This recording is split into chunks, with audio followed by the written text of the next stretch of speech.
तो एपिसोड की स्टार्टिंग में हम छोटे सास्के को देखते हैं जो कि वहीं पर जाता है जहां इटाची ने उससे कहा था कि वहां पर उचिहा का सीक्रेट रखा हुआ है। जिसके बाद वो एक झील के किनारे जाता है जहां पर वो ट्रेनिंग किया करता था और वो अपने मोम डैड को याद करने लगता है। फिर हम प्रेजेंट में देखते हैं जहाँ पर इटाची और सास्के लड़ रहे होते हैं, वहाँ पर बिजली बनने लग जाती है। फिर जेत्सु कहता है अच्छा तो अब मैं समझा, वो फायर स्टाइल जुत्सु का यूज करके टेम्परेचर को बढ़ा दिया जिसकी वजह से बादल बन गए और बिजली गिरने लगी। अब उसे अपने चाकरा को यूज करने की कोई जरूरत नहीं है, ये जुत्सु तो काफी खतरनाक हो सकता है। फिर सास्के लाइटनिंग से एक ड्रैगन बनाता है और इटाची पर अटैक कर देता है, ये काफी खतरनाक था। कुछ देर बाद हम देखते हैं सास्के वहीं पर खड़ा हुआ था और इटाची जमीन पर पड़ा था। फिर सास्के कहता है तो फाइनली ये खत्म हुआ, लेकिन तभी इटाची की आवाज आती है और वो कहता है तुम यही देखना चाहते थे ना, तुम काफी ज्यादा पावरफुल हो चुके हो, अगर मैं इस जुत्सु का यूज नहीं करता तो मैं मर गया होता।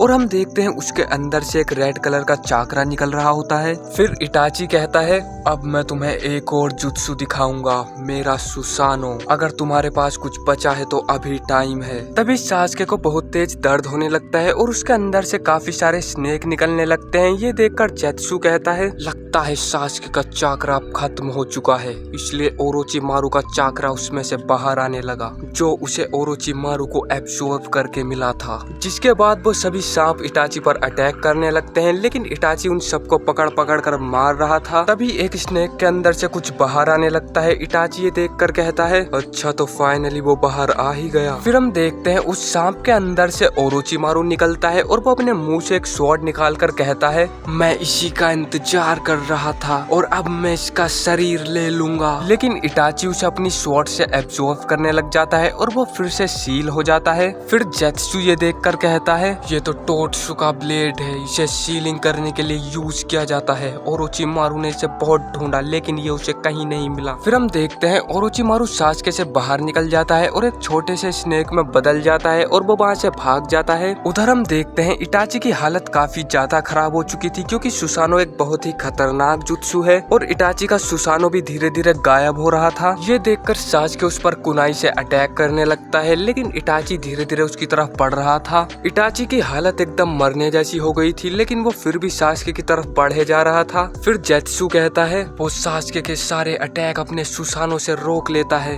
इटाची को कोई नहीं हरा सकता। फिर इटाची कहता है वो मेरी आंखें हैं और वो मुझे चाहिए। फिर सास्के अपनी स्वॉर्ड निकाल कर भी उस पर अटैक करता है, लेकिन उसे कुछ नहीं होता, उल्टा सास्के ही दीवार के पास जाकर गिर जाता है। फिर इटाची सास्के के पास आता है और उससे कुछ कहता है जो कि हमें नहीं सुनाई देता। फिर इटाची सास्के के सर को टच करता है जैसा कि वो बचपन में क्या करता था और सास्के बहुत ज्यादा घबराया हुआ था। तभी इटाची का सुसानो भी गायब हो जाता है और वो जमीन पर गिर जाता है। फिर वहाँ आसपास जो जंगल था वो आमातरासु से जलने लगता है और वो व्हाइट स्नेक भी आमातरासु से जलकर मर जाता है। फिर वहाँ पर बहुत तेज बारिश होने लगती है। सास्के इटाची के पास वहीं पर लेट जाता है और यह एपिसोड यहीं पर खत्म हो जाता है। तो अगर आपको वीडियो पसंद आई हो तो लाइक कर देना। पिछले एपिसोड का लिंक आपको डिस्क्रिप्शन बॉक्स में मिल जाएगा। मैं मिलता हूँ आपसे बहुत जल्द किसी नेक्स्ट एपिसोड में।